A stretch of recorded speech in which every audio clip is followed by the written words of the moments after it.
while I was away not vlogging, because I'm apparently a terrible vlogger, work in progress, I started The Nightmare Before Kissmas by Sarah Raish. I got the audiobook and I just bought the book. The Nightmare Before Kissmas, as you can tell by the cover that I will post up here, is sold as Red, White, and Royal Blue meets Nightmare Before Christmas.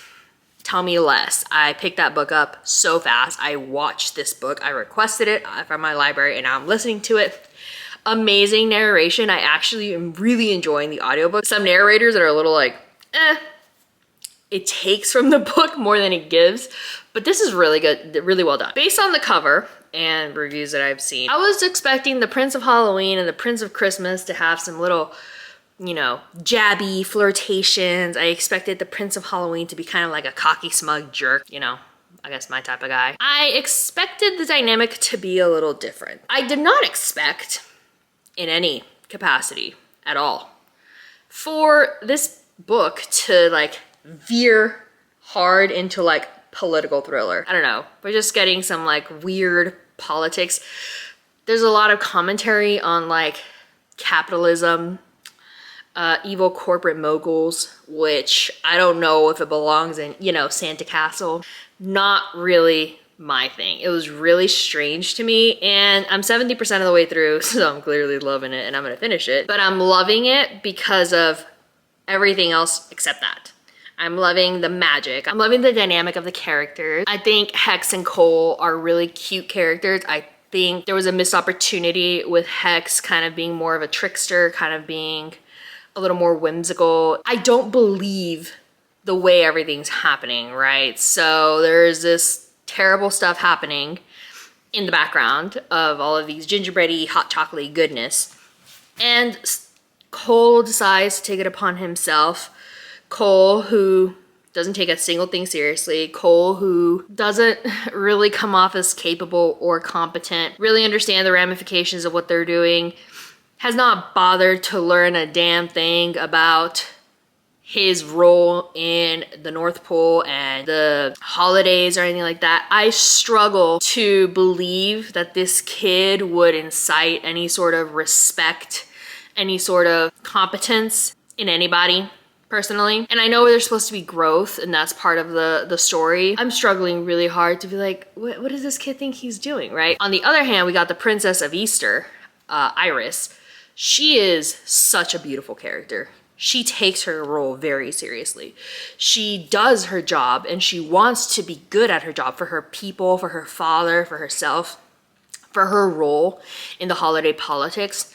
I love her character. Hex, aside from kind of being kind of shoved into like emo kid with the tight pants, he actually is really aware of the politics going on with the holidays. He understands the dynamics at play. He understands so much more than Cole. I guess the issue is everybody is more competent than Cole, but Cole's supposed to be the one like leading the show.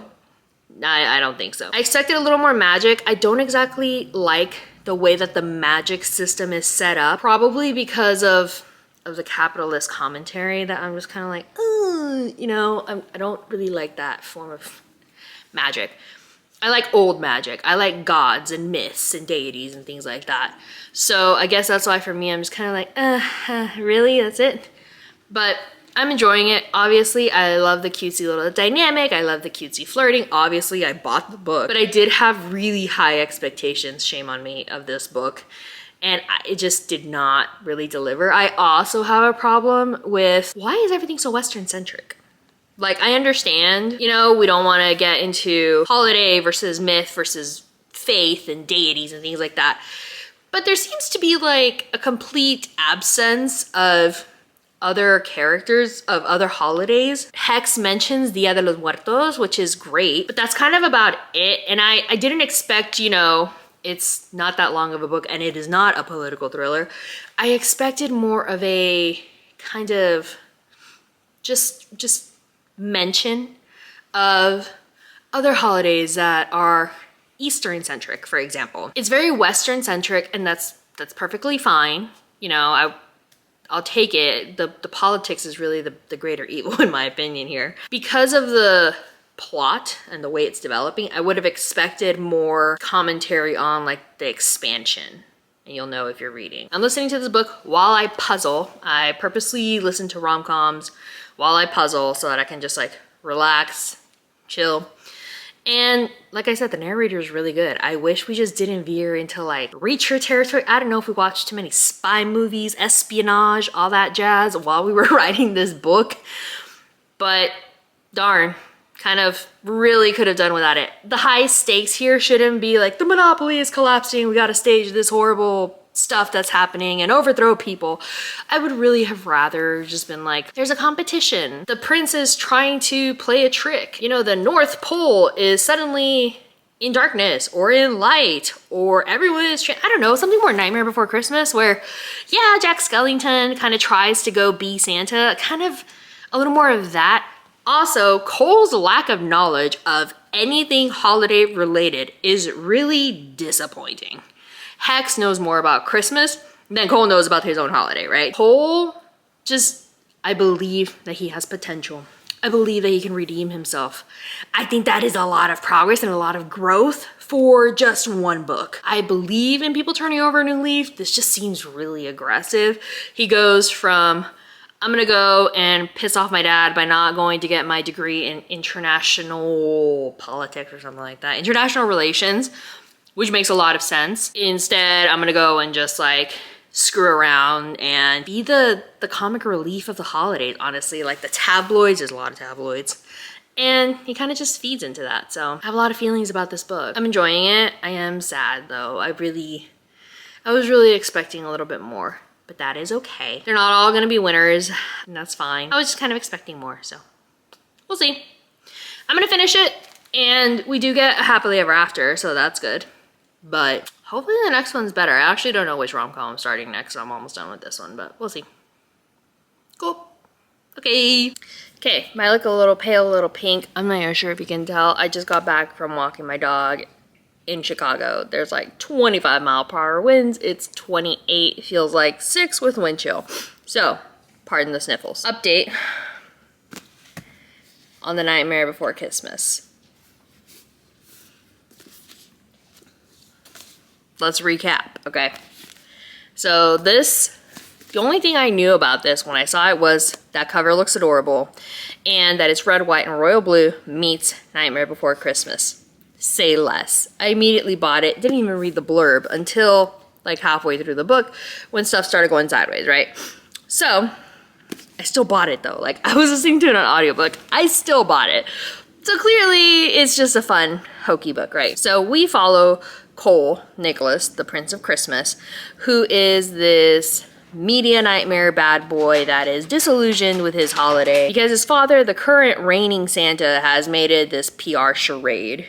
So, surprise, surprise, the day has come when he is called to engage in a sham of a marriage with his best friend Iris, the Princess of Easter, who is amazing. Things get a little more complicated when there is now a fake competition that the Prince of Halloween, Hex Hollow, must partake in to appease the absurd politics of this universe. And nobody wants it. They're in love with each other. Turns out that Cole and Hex have met before behind a seedy bar during one of Cole's many PR nightmares. It's supposed to be like a fake competition, enemies to lovers type of situation, I guess. I don't know how much more successful of a premise you need than Red, White, and Royal Blue meets Nightmare Before Christmas for this execution to kind of fall so short. Now, I bought it. Clearly, I actually like it. But I like it because I was expecting, I don't need crazy character arc developments. I don't need believable romances. No, they're not going to be flirting with each other in front of, you know, the press, who is everywhere, by the way. The reporters in the press are probably more present than the spirit of Christmas is in this whole book, right? I don't need to believe that this is real. They are plotting a coup and treason over hot chocolate and gingerbread cookies. Really. At Santa Castle in North Pole City. I didn't like the political thriller turn that it took. It was so disappointing. It's not believable. Like, we're already in Fantasyland. We are literally in North Pole City. But the idea that this kid that has had zero interest in his kingdom, in his role as the heir of Christmas, can stage a believable coup, can unite world leaders, is just absurd. I don't understand that. Additionally, the scene where, you know, he comes out as like the prince, I'm gonna lead us to a better place, was more groveling than it was like leadership. Granted, it kind of aligns with his character, but just this whole premise of why did this have to turn into a political thriller? I don't mind that we have to explore the politics between Halloween, Easter, and Christmas. I think that's actually fine. I'm just so upset by why we gotta be staging a coup? Why are we overthrowing the holidays? Like, what's happening here?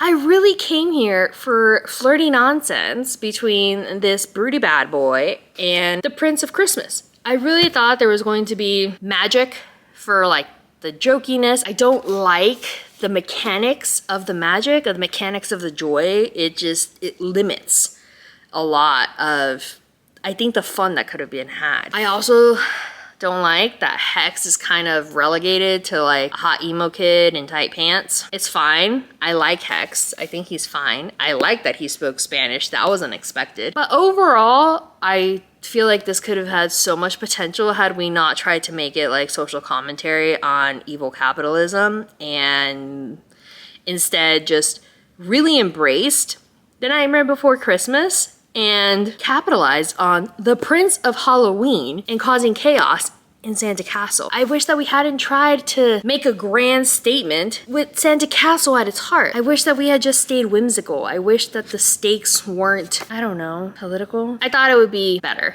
I enjoyed it. There were parts that I thought were fun. I read some other opinions and it's like, it's not spicy enough. I thought it was fine. I will say that some of the spicy talk was not my thing and it was a little awkward. But I guess that's what we're going for. I'm not sure. There were some really cute moments. There was comments that there's a lot of cussing in it. I think it fits his character. I really liked it. I thought the voice was very strong. Even though Hex is like, you know, your little emo kid in tight pants, I liked what he brought to the table. I liked their little dynamic. I liked their little exchanges. If only we didn't have to complicate it with the politics of Christmas. What are we doing? Will I reread it? Yes. Am I going to completely skip over the political shenanigans? Absolutely. I actually want to annotate it because there's some really cute parts in this. I'll go back and reread it, probably with the audiobook again. It was just actually super fun. I wish I enjoyed it more if we hadn't just gone so hard sideways. Like, go into it expecting a lot of bizarre politics that don't hold water with a resolution to the politics that is really lackluster. But if you're coming for the whimsy and the flirtiness, is it really heavy-handed? No. But I enjoyed it. Well, I'm also new to like the rom-com scene though. So this isn't really the books that I read. So I enjoyed it. I thought it was light. I thought it was fluffy. I would recommend this with the caveat that we're about to get really political. So disregard the politics. I just like the flirtiness. Let me know what you thought and if you really liked it. I also noticed that other books by this author also have like politics. I won't be reading the second one, unfortunately, but I did enjoy it. I'm glad I got it. I'm glad I listened to it, and obviously I bought it. So let me know what you think. I would love to have a conversation about this.